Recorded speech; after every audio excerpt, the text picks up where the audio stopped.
자, 누가복음 볼게요. 누가복음 4장입니다. 누가복음 4장의 16절 볼까요? 16절부터 30절까지 말씀을 읽어볼까요?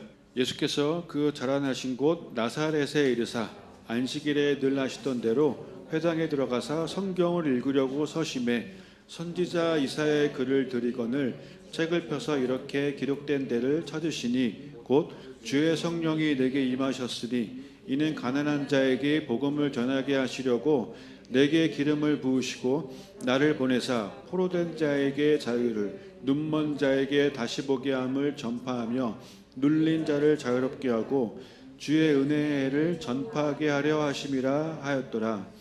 책을 덮어 그 맡은 자에게 주시고 앉으시니 회당에 있는 자들이 다 주목하여 보더라. 이에 예수께서 그들에게 말씀하시되 이 글이 오늘 너희 귀에 응하였느니라 하시니 그들이 다 그를 증언하고 그 입으로 나오는 바 은혜로운 말을 놀랍게 여겨 이르되 이 사람이 요셉의 아들이 아니냐. 예수께서 그들에게 이르시되 너희가 반드시 의사야 너 자신을 고치라 하는 속담을 인용하여 내게 말하기를 우리가 들은 바 가버나움에서 행한 일을 내 고향 여기서도 행하라 하리라. 또 이르시되 내가 진실로 너희에게 이르노니 선지자가 고향에서는 환영을 받는 자가 없느니라. 내가 참으로 너희에게 이르노니 엘리야 시대에 하늘이 3년 6개월간 닫히어 온 땅에 큰 흉년이 들었을 때에 이스라엘에 많은 과부가 있었을 때 엘리야가 그중 한 사람에게도 보내심을 받지 않고 오직 시돈 땅에 있는 사렙다의 한 과부에게 뿐이었으며 엘리사 때에 이스라엘에 많은 나병 환자가 있었을 때 그중에 한 사람도 깨끗함을 얻지 못하고 오직 수리아 사람 나아만 뿐이었느니라. 회당에 있는 자들이 이것을 듣고 다 크게 화가 나서 일어나 동네 밖으로 쫓아내어 그 동네가 건설된 상 낭떠러지까지 끌고 가서 밀쳐 떨어뜨리고자 하되 예수께서 그들 가운데로 지나서 가시니라. 아멘. 자, 이 누가복음 말씀이 이렇게 누군가에게는 또 처음 읽고 나면은 뭔 소리야? 그럴 수도 있어요. 한 번의 내용이 이렇게 확 이해되진 않는. 예수님이 태어나신 곳은 어디죠? 아니, 태어나신 곳. 네네. 태어나신 곳은 베들레헴이고, 그런데 그 태어나신 이후에 나사렛으로 옮겨 자라나셨죠. 거기서 지금 다시 이제 동네로 가신 거예요. 고향으로 가셔갖고 그 안식일 하시던 대로 회당에서 성경을 읽으려고 서셨고 선지자 이사야의 글을 읽으셨는데 그걸 이제 드렸다고 표현되어 있죠. 그죠? 그래서 그 이사야 61장의 말씀이에요. 그죠? 가난한 자에게 복음을, 그리고 포로된 자에게 자유를, 눈먼 자에게 다시 보게 하고 눌린 자를 자유롭게 하고 은혜의 해를 전파하게 하는 그 일이 지금도 강원의 삶 속에 일어났죠. 그죠? 네, 그때 시작된 일이 지금도 일어났고요. 동일하게 뭐 다혜에게도 수민이에게도 보윤이, 영지뿐만이 아니라 우리 모두에게, 그죠? 근데 이 말씀을 하시고 나서 이제 그 다음 말씀을 하셨는데, 그 다음 말씀을 하시기 전까지는 사람들이 막 은혜 받고 있었어요. 그 입에서 나오는 그 은혜로운 말을 놀랍게 여길 정도였어요. 그죠? 근데 그 다음 말씀을 하셨는데, 그 다음 말씀을 하시고 나서 사람들의 태도가 180도 바뀌어서 예수님을 어떻게 했어요? 땅떨어지까지 끌고 갔어요. 땅떨어지까지 끌고 가서 거기서 밀쳐서 죽이려고 했어요. 이제 이해 안 되죠, 약간. 무슨 상황인가? 근데 또 예수님께서 그들 가운데 지나서 가셨어요. 그죠? 우리가 한 가지 기억해야 될 거가, 누가가 이제 이 누가복음을 기록은 했지만 기록된 예수님의 첫 설교예요. 사실 예수님이 하신 말씀들이 이렇게 다 기록은 안 됐을 거예요. 왜냐하면 그거 다 기록하려면 너무 내용이 많아서. 근데 기록된 예수님의 첫 설교예요. 사람들의 반응은 어땠어요? 은혜로운 말을 놀랍게 여기긴 했지만 결국은 화나서 낭떠러지로 죽이려고 했어요. 화가 났어요. 화가. 설교를 듣는데 화가 났어요. 그러면 인간적인 관점으로 볼 때 그 설교가 그 결론까지 은혜로웠던 거예요? 아니었던 거예요? 이게 참 옳은 말은 아니지만 사람들이 뭐 설교 실패했다라고 말할 수도 있어요. 하지만 누가는 그것을 기록했어요. 누가가 이것을 기록한 의도는 분명히 있겠죠. 사람들은 쉽게 변할 수 있어요. 사실 그 바로 며칠 전에 예수님을 향해서 호산나라고 외치던 그 사람들이 막 예수님 십자가에 못 박으라고 갑자기 태도가 돌변하기도 하잖아요. 그죠? 그래서 어쩌면 예수님이 사람들에게 자기를 의탁하지 않으셨다는 거는요, 그럴 수밖에 없으셨을 것 같아요. 우리 지금 월요일마다 요한복음을 보고 있잖아요. 요한복음 그 성경 공부에 오신 분들은 기억하실 거예요. 요한복음 2장 24절부터 25절까지 보면은 예수는 그의 몸을 그들에게 의탁하지 아니하셨으니 이는 친히 모든 사람을 아시며 또 사람에 대하여 누구의 증언도 받으실 필요가 없었으니 이는 그가 친히 사람의 속에 있는 것을 아셨음이니라라고 되어 있어요. 그죠? 예수님은 모든 사람을 아셨고 친히 그 사람의 속에 있는 것을 다 아셨단 말이에요. 예수님은 지금도 알고 계세요. 우리가 지난주에 어디를 봤죠? 디모데후서 봤죠. 네, 디모데후서 봤어요. 거기 보면은 그때도 얘기했지만 바울은 끝까지 예수님께 충성했죠. 바울은 끝까지 한 길을 갔단 말이에요. 그리고 거기서 바울은 사람의 관점으로 자기와 세상을 보지 않았어요. 사람 신경 쓰느라 그 아무것도 하지 못하는 그 감옥 같은 삶을 사는 거가 아니라 오히려 완전한 자유의 삶을 살았어요. 디모데후서에 지난주에 얘기했던 그 자기 귀를 긁어줄 가려운 데를 긁어줄 스승들만 모아놓고 듣고 있다는 사람들에게 맞춰주는 사역을 하지 않았단 말이에요. 심지어 바울이 갈라디아서 1장 10절에 이런 말을 해요. 내가 사람들에게 좋게 하랴 하나님께 좋게 하랴 사람들의 기쁨을 구하랴 내가 지금까지 사람들의 기쁨을 구하였다면 그리스도의 종이 아니니라 라고 얘기한단 말이에요. 이게 바울의 삶의 태도였어요. 그죠? 여러분 사람의 기쁨을 구한다는 건요, 사람의 기쁨을 구하는 거는 사람의 인정을 받는다는 거예요. 그러니까 그걸 구하고 있는 거예요. 사람이 인정해 주는 거. 그 사람은 약간 이게 있어요. 자기를 기쁘게 하는 거를 칭찬할 수밖에 없거든. 아 이게 좋다고, 예? 이게 막 난리가 나기 시작해요. 이 유튜버가 좋다고, 이 말씀이 좋다고, 이 찬양이 좋다고. 나를 기쁘게 하는 것들에 막 열광을 한단 말이에요. 예수님 그 자체로 기뻐하는 것이 정답인데 주님 자체로 기쁜 것이 아니라 그 통로들을 기뻐하는 것이, 이게 괜찮은 선이 있어요. 근데 그 선을 넘어가면 좀 위험해요. 그 통로를 통해서 주님을 바라봐야 되는데 어느 선부터는 주님은 안 보이고 통로만 보이기 시작하면 그때부터 이제 그게 우상이 돼버립니다. 우리 새벽 예배, 이번 주 새벽 예배 때 십자가 목걸이 얘기했잖아요. 십자가 목걸이가 뭐 예를 들어서 이게 늘 하고 다니다가 어느 날 이거를 안 하고 나갔다니 왠지 마음이 불안하고 다시 집에 가서 갖고 나서 차고 나와야 될 것 같고, 그러면 그거는 십자가 목걸이가 우상이야. 그 우상이에요. 그리고 그때 우리가 그 얘기를 할 때 봤던 게 시편 97편 97편이었거든요.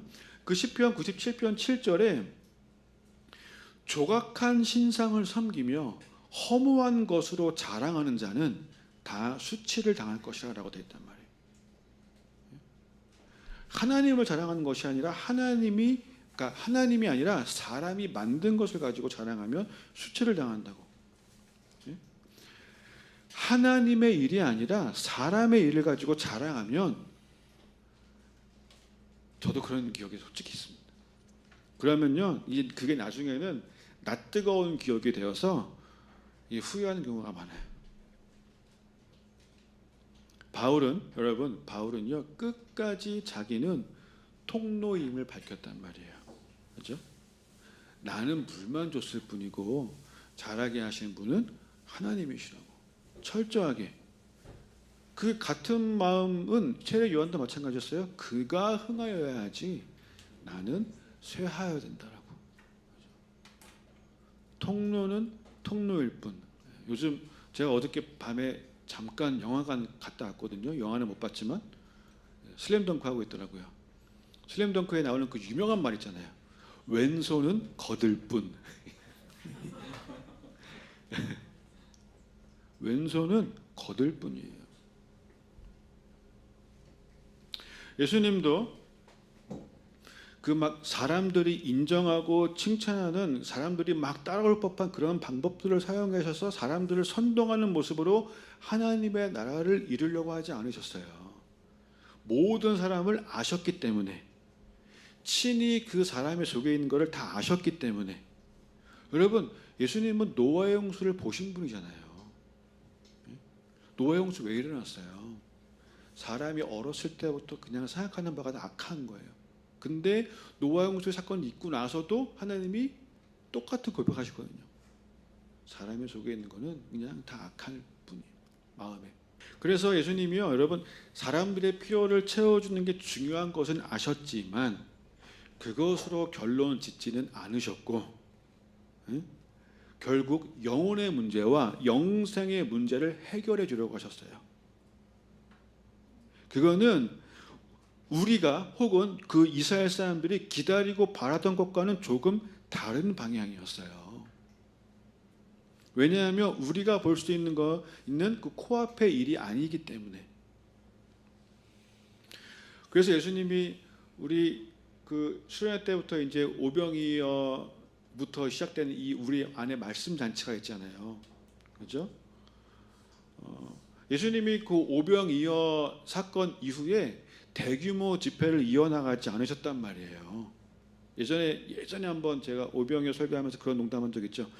오병이어 사건 직후에 거기서 교회를 개척했으면 성도가 남자만 5,000명이에요. 오병이어 교회. 그 대형 교회 하나 만드실 수 있었단 말이에요. 주님이 거기서. 근데 그걸 안 하셨어요. 어떻게 하셨어요? 바로 그 자리를 떠나셨어요. 주중에 카톡에 삶 가운데 사랑 결핍으로 인해서 마음고생했던 어떤 그 지난 시절에 대한 고백도 올라왔었어요. 저는 그런 정답을 줄 수 있는 사람은 아니지만 저도 돌아보니까 이렇게 10년 유학생활하면서 혼자 지냈잖아요. 나도 내 안에 결핍이 있었다는 것을 나중에 발견했어요. 그리고 이제 그게 사람의 어떤 사랑과 인정에 대한 결핍이었고, 근데 나중에 그게 다 채워져서 문제가 해결되지는 않았어요. 그 빈 공간을 그냥 주님께 올려드리고 포기했을 때 주님이 나를 채우시기 시작했어요.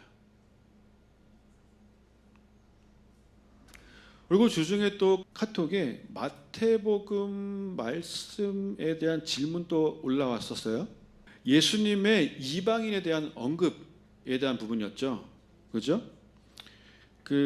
나중에 사도들도 제자들도 하나님 나라의 계획이 이방인에게도 흘러가고 있다는 것을 깨닫게 됐지만 예수님은 처음부터 그 계획이 있으셨어요. 오늘 본문 보니까 제가 지금 얘기한 그 두 가지가 다 나와요. 오늘 본문에. 예수님은 사람들의 귀에 듣기 좋은 설교하신 게 아니에요. 예수님은 유대인들이 아닌 이방인에게 구원의 역사가 일어난 사건들을 언급하셨어요.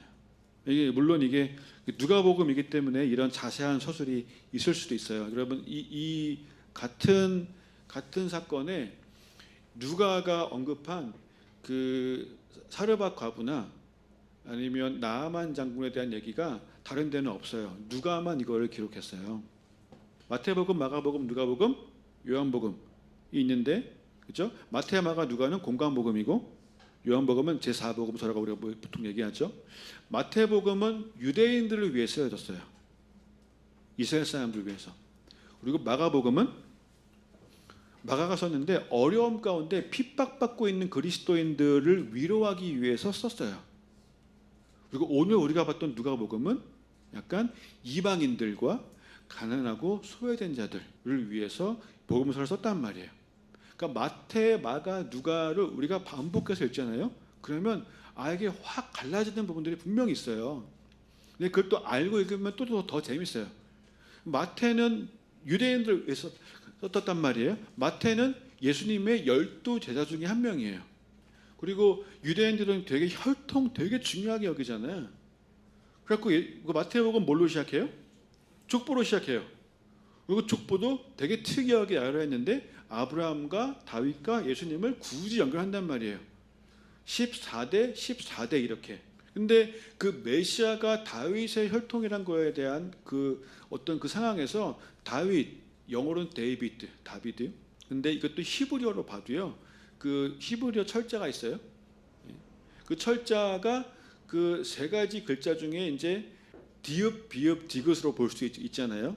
이게 이제 히브리어는 다 자음으로 구성이 되어 있는데 제가 여러분 그냥 이해하기 편하라고 디읍, 비읍, 디귿으로 얘기했는데 히브리어 이 세 글자가 그 히브리어 그 글자마다 이제 그 의미하는 숫자들이 또 있어요. 근데 그게 4, 6, 4예요. 그 이름 자체가 4, 6, 4도 하면 뭐예요?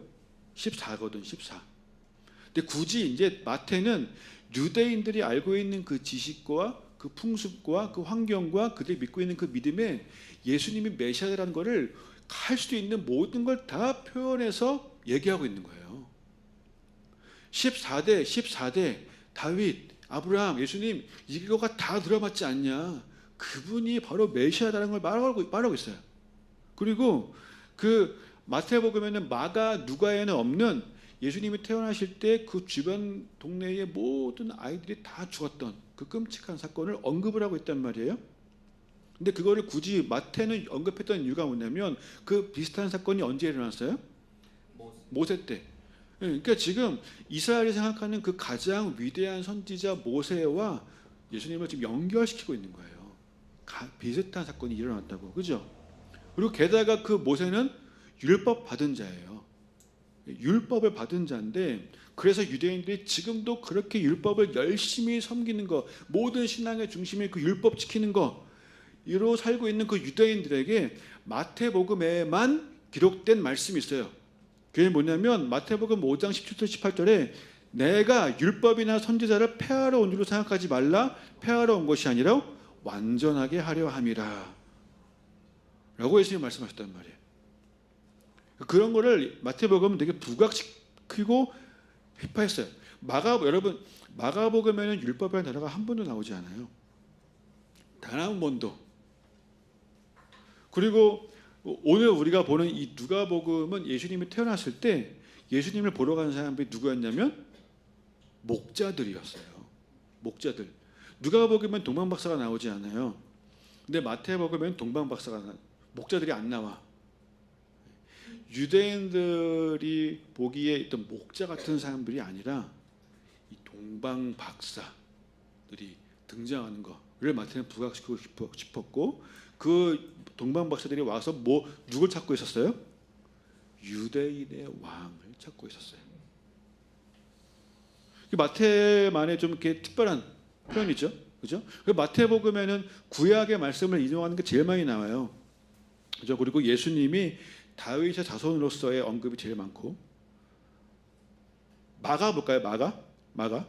자, 마가는 베드로의 제자예요. 마가가 베드로의 통역관이었어요. 마가는 베드로가 가르친 걸 되게 충실하게 다 많이 기록했어요. 베드로가 베드로 전서에 마가를 뭐라고 하냐면 내 아들이라고 그래요. 내 아들 마가도 그러하느니라 라고 한단 말이에요. 그런데 이 마가의 이름이 사실 이게 마가 요한이라고 또 부르거든요. 그러니까 그 이름이 마가이기도 하고 요한이기도 해요. 그 요한은 그 히브리어식 이름이고요. 마가는 로마식 이름이에요. 그래서 성경에 보면은 가끔 마가라고 표현도 됐다가 가끔 요한이라고 또 표현이 돼요. 이 사람은 등장을 많이 한단 말이에요. 사도행전 12장 12절에 거기에 깨닫고 마가라 하는 요한의 어머니 마가라 하는 요한의 어머니 마리아의 집에 가니 여러 사람이 거기에 모여 기도하고 있더라라고 돼 있거든. 이게 그 마가거든. 자, 그 기도하고 있더라 하는 그 집이요. 여러분 그 집이 최후의 만찬이 있었던 곳이고 오순절 사건이 일어났던 곳이에요. 그 집은 굉장히 역사적인 집이죠. 엄청난 집이죠. 그죠? 이 공간도 그렇게 되기를. 만찬도 일어나고, 그죠? 물만두도 먹고. 여러분 근데 성경을 잘 보면요, 이 마가라는 사람 있잖아요. 나중에 바울과 바나바가 마가 때문에 싸워요. 그 사건 아세요? 그래갖고 바울은 실라 데리고 가고 바나바가 마가 데리고 전도를 하죠. 그죠? 그런데 바울이 이제 마가랑 절교 막 이런 것처럼 보일 수 있어요. 하지만 나중에 바울이 감옥에 갇혔을 때요, 마가가 그 자리에 같이 있어요. 골로새서에 보면은 그 4장 10절에 나와 함께 갇힌 아리스다고와 바나바의 생질 마가와 라고 되어 있거든요. 그러니까 바나바 조카예요. 마가가 사실 우리 삼촌이랑 조카예요. 그리고 빌레몬서 1장 2절에 보면요, 바울이 나중에는 뭐라고 하냐면은 또한 나의 동역자 마가 아리스다고 데마 누가가 무난하느니라 라고 된단 말이에요. 그리고 여러분 우리가 지난주에 봤던 그 디모데후서 4장, 바울이 디모데에게 마지막으로 쓰는 그 편지, 바울의 인생의 정말 그 마지막 순간, 그때 바울이 뭐라고 하냐면 누가만 나와 함께 있느니라 네가 올 때에 마가를 데리고 오라 그가 나의 일에 유익하니라 라고 되어 있어요. 하나님 안에서의 그 관계가요, 다 주께서 회복하게 하신 일들. 그래서 마가가 여러분 그 네로 황제가 그리스도인들을 극심하게 핍박하던 시기예요. 이때 베드로, 바울 다 순교한 걸로 지금 보여요, 우리는. 근데 그때 그 어려움 당하고 있는 그리스도인들을 위해서 마가복음을 썼어요. 그래서 어쩌면 마가복음에 제일 많이 나온 단어 중에 하나가 뭐냐면 즉시로예요. 즉시로. 이게 마가의 마음이었을 수도 있어요. 마가복음의 특징이 뭐냐면 문체가 간결해. 그리고 전개가 굉장히 빨라요. 요즘 영화가 좀 전개가 빠르죠, 그죠? 그리고 마태복음 같은 어떤 신학적인 설명도 없어요. 그리고 마가복음의 전체 내용의 3분의 1은 다 예수님의 이적에 관한 내용들이에요. 그 어려운 시대 배경 속에서 예수님의 능력을 막 강조했어요. 귀신을 쫓아내고 모든 병을 치유하고 자연을 지배하시고 죽은 자를 살리시고, 어려움 당하고 있는 그리스도인들에게 예수님의 능력이 얼마나 크신지를 계속해서 얘기해주고, 그래서 심지어 이제 예수님 부활하신 후에 모습을 서술한 거를 보면요, 마태복음 예수님 부활하시고 나서 언급된 그분의 말씀은 그 너희는 가서 모든 민족을 대다 삼아 아버지와 아들과 이름의 성령으로 세례를 주고 모든 걸 가르쳐 지키게 하라 내가 너와 함께 있다라고 하는데, 마가복음에는 그런 표현들이 없고요. 예수님이 말씀하신 거 하나 적어놨는데 그게 뭐냐면 믿는 자들에게 이런 표적이 따를 것인데 내 이름으로 귀신을 쫓고 새 방언을 말하고 뱀을 집어 올리고 무슨 독을 마셔도 해를 입지 않고 병든 사람에게 손을 얹으면 나을 거야 라고 하셨다고 그걸 적어놨단 말이에요. 근데 여러분 마가복음에 베드로의 그 배신한 사건이 있어요. 그렇죠? 예수님을 배신한 사건이 있잖아요. 다 굴기 전에 너가 배반할 거라고. 근데 마가는 베드로의 제자였잖아요. 자기 스승이야. 자기 스승의 그 부끄러운 모습, 이거를 마가는 굳이 안 적어도 돼요.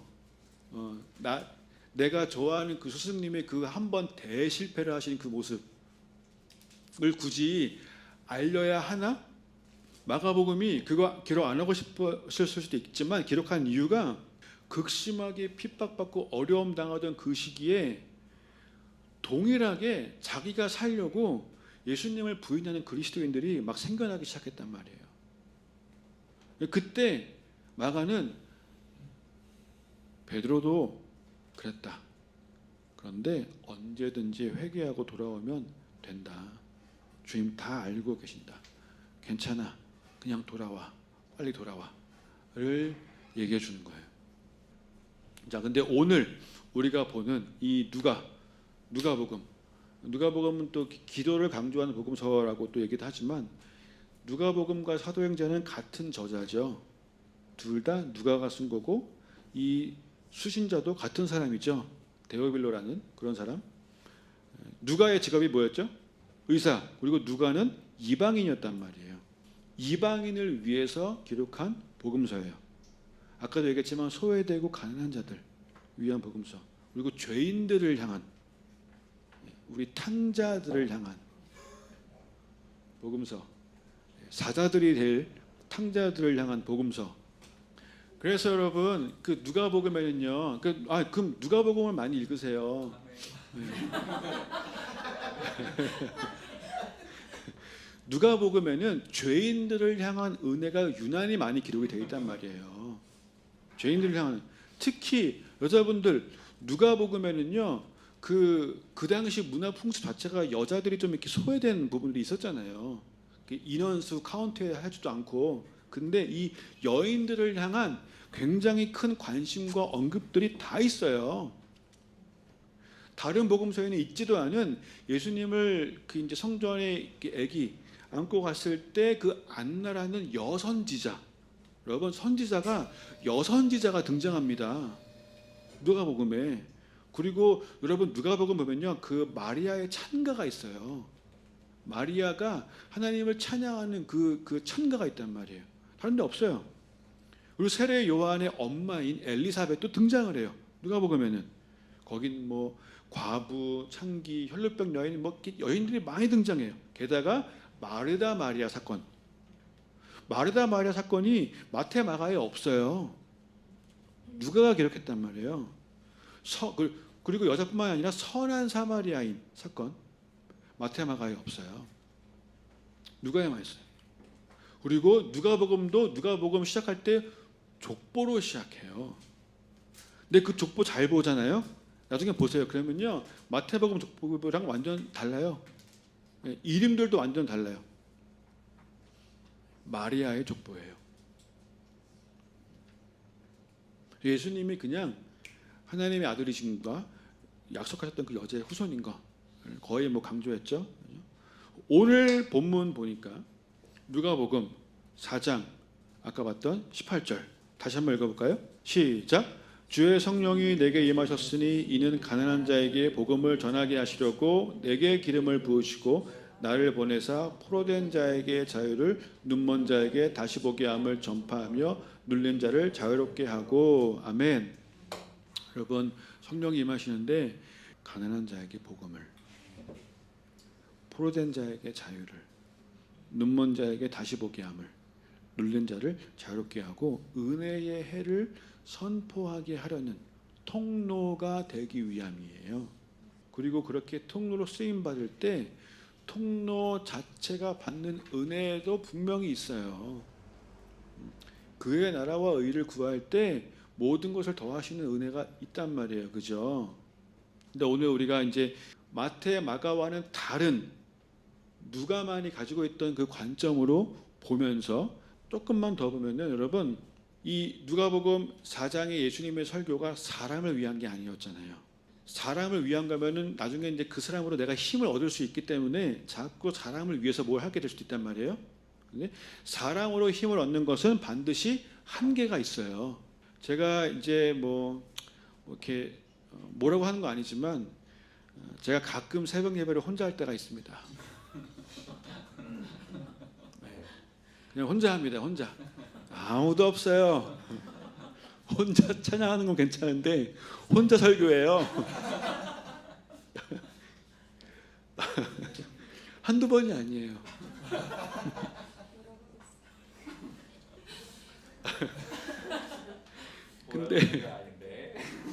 근데 아무도 없는데 저 설교 되게 열심히 해요. 되게 열심히 해요. 나중에 영상 봐보세요. 열심히 한단 말이에요. 웨슬린가도 그 자연에서 막 새들이랑 나무들한테 설교했다고 막 그러던데 그 마음은 뭔지 알아요.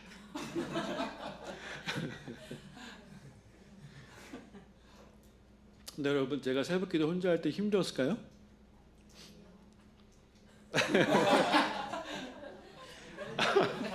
아닌 걸로. 네. 아닌 걸로. 근데 꼭 그렇지만은 않았어요. 근데 그 느낌이 여러분 이런 게 있어요. 그 뭔가 그냥 괜히 대제사장이 지성소에 혼자 들어갈 때 어떤 그런 느낌 같은 거 그런 거 좀 있어요. 그러다 보니까 점점 더 좋아지더라고요. 그렇게 말하면 안 되는데. 자, 다들 근데 그 느낌을 경험해봤으면 좋겠어요. 다들.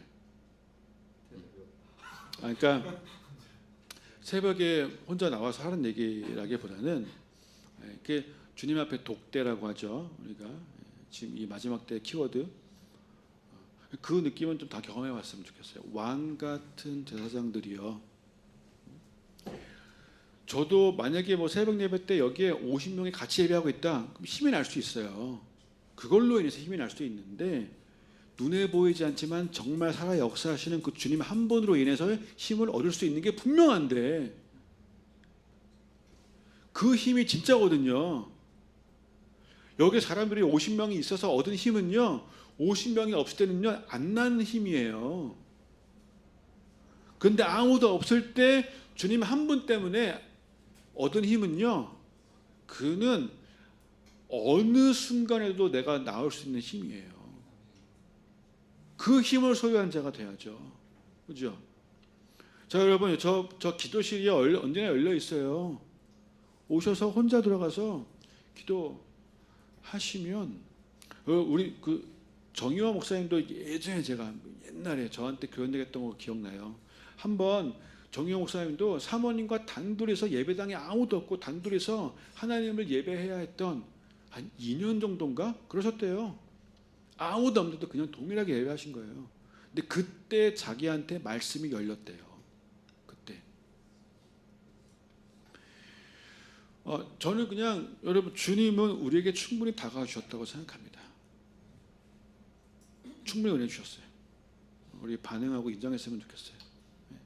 그리고 나를 포함한 사람이 원하는 것을 이루는 삶이 아니고 하나님의 뜻을 이루는 삶이 됐으면 좋겠어요. 그 열매를 맺었으면 좋겠습니다. 그 자유함 가운데 있었으면 좋겠었어요. 사람이 아니라 하나님 한 분. 사람 눈치 보는 삶이 아니라 주님의 그 사랑 가득한 눈을 바라보는 삶이 됐으면 좋겠습니다. 사람 얘기하느라고 그 막 살아가는 것이 아니라 하나님의 일을 얘기하는 삶이 됐으면 좋겠어요. 지금 예수님이 유대인들에게 이방인 얘기를 하고 계세요. 예수님이 처음 말씀을 시작하실 때 사람들이 분명히 은혜 받고 있었는데 갑자기 그들이 22절에 보니까 그들이 다 그를 증언하고 그 입으로 나오는 바 은혜로 말 놀랍게 여기다가 뭐라고 해서요? 이 사람이 요셉의 아들 아니냐? 뭐야, 저 어렸을 때부터 그냥 우리가 봤던 놀랍게 여기지만 어떤 겉모습 보고 판단하기 때문에 은혜를 받다가도 요셉의 아들이잖아. 여러분, 우리는 어린아이를 통해서도 은혜 받을 수 있어요. 하나님의 음성을 들을 수 있어요. 그래서 예수님이 선지자가 고향에서는 환영을 못 받는다고 얘기하시죠. 그 인간의 단점을 알고 있으면 그 장점이 자꾸 가려질 수 있어요. 하지만 예수님의 가족들, 그 형제들도 나중엔 다 돌아왔어요. 그래서 이제 예수님의 그 사역들을 또 이어나가는 그런 교회 지도자들로 훌륭하게 삶을 살았단 말이에요. 우리도 말씀보다 그 말씀을 전하는 자에게 주목하기 시작하면 장점이든 단점이든 반드시 은혜에서 멀어지기 시작합니다. 자, 여기 보니까 그래서 예수님이 두 사건 얘기하시는데 사르밧 과부와, 여기는 이제 사렙다 과부라고 이제 표현을 했지만 같은 단어인데 사르밧 과부와 나아만 장군 얘기를 하세요. 이거에만 얘기하고 이제 오늘 마무리할게요. 자, 사르밧 과부 사건 뭔지 아시죠? 엘리야 시대에 이 여자는 뭘 하려고 했어요? 자기 아이와 함께 죽으려고 했단 말이에요. 마지막 남은 기름과 그 가루를 가지고 음식을 해먹고 죽으려고 했어요. 근데 그거를 엘리야가 뭐라고 했어요? 나 달라고. 나아만 장군은 어떤 사람이었죠? 나아만 장군은 무슨 병이 있었어요? 문둥병이 있었어요.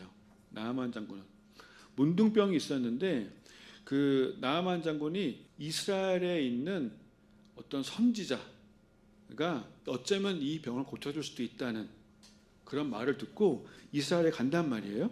엘리사의 집까지 갔어요. 그런데 엘리사가 나아보지도 않아요. 위대한 장군이 왔는데 나아보지도 않고 자기 종을 시켜서 뭐라고 하냐면 요단강에 가서 몸을 7번 씻어라. 그러면 너의 살이 회복될 거야 라고 한단 말이에요. 그때 나아만이 노하여 물러가며 이르되 내 생각에는 그가 내게로 나와 서서 그의 하나님 여호와의 이름을 부르고 그의 손을 그 부위 위에 흔들어 나병을 고칠까 하였도다 라고 한단 말이에요. 아니 저놈 자식이 뭘 나보지도 않고 나보고 지금 저 요단강 뭐라고 하냐면 다메섹강 아바나와 바르발 이스라엘 모든 강보다 낫지 아니하냐. 내가 거기서 몸을 쉬어도 깨끗하게 될 텐데 요단강이 좀 물이 더럽거든요. 저 물에 들어간다고 내가 날 거라 이런 무슨 말도 안 되는 소리를 하면서 화가 나서 가려고 한단 말이에요. 가려고 할 때 그 종들이 그래도 그 큰 일을 하라고 해도 하셨을 텐데 이거 그 작은 일 아닙니까? 한번 해보세요 라고 해서 결국에는 그 말대로 요단강에 내려가서 몸을 담갔단 말이에요. 그랬더니 문둥병이 나았어요. 자, 이 사르밧 가부와 나아만 장군의 공통점 뭘까요? 이방인인 것도 마찬가지인데 순종이에요. 순종. 사르밧 가부와 나아만 장군은 순종한 사람들이었어요. 그 말씀에. 여러분 진짜 순종하기 어려운 상황과 그 마음과 순종하기 어려운 감정 상태인데도 불구하고 순종했단 말이에요. 눈앞에 메시아가 있는데도 불구하고 자기의 상황 때문에 그 말씀대로 순종하지 않고 자기의 관점대로 예수님을 보느라고 메시아를 놓치고 있는 그 유대인들에게 오히려 순종하는 이방인들이 구원을 얻게 될 거야. 그래서 근데 그걸 그렇게 말해도 못 알아들었죠. 그래서 회당에 있는 사람들이 다 이것을 듣고 화가 나서 예수님을 죽이려고 했단 말이에요. 주께서 죄를 지적하실 때 화내는 사람이 있고 회개하는 사람이 있어요. 근데 예수님이요, 여러분 보세요. 거기다서 맞서 싸우시지도 않고 논쟁을 하시지도 않고 자기를 변호하시지도 않고요. 질책이나 저주의 말씀도 단 한마디도 하지 않으세요. 뭐 하셨어요? 예수님 뭐 했어요? 그냥 바로 다른 동네에 가서 복음 전파 사역하셨어요. 그 다음도 보면은 예수님이요 끝까지 사람 신경 쓰지 않고 무조건 하나님께 순종하셨어요. 여러분 오늘 주님 주시는 메시지가 그냥 기승전 순종이잖아요. 그죠? 분명히 주님께서 말씀하시는 거가 순종이 제사보다 낫다고 말씀하셨거든요. 순종이 제사보다 낫다고 하셨어요. 지금 우리가 이 땅에서 올려드릴 수 있는 가장 아름다운 예배가 순종이에요. 순종. 두 가지를 기도하고 마무리하겠습니다. 첫 번째는 작은 일에 순종하는 자가 되게 하여 주십시오. 작은 일. 우리가 큰 일에는 순종할 수 있을 것 같은데 별것도 아닌 아주 작은 일에는 그냥 넘어가 버릴 수 있어요. 별것도 아닌 작은 일에는 그냥 하고 싶은 대로 할 수도 있어요. 별것도 아닌 작은 일에는 하나님 눈치 보는 게 아니라 사람 눈치 보면서 사람 좋게 하는 쪽으로 그냥 해버릴 수도 있어요. 근데 작은 일에 충성하는 자에게 주님 분명히 큰 일을 맡기시잖아요. 우리가 작은 일에 순종하는 자, 작은 일에 충성하는 자가 되기를 소망합니다. 그래서 별것도 안 해보는 여러분 심지어 뭐 거짓말 작은 거짓말 하나 하는 거 안 할 수 있는 자들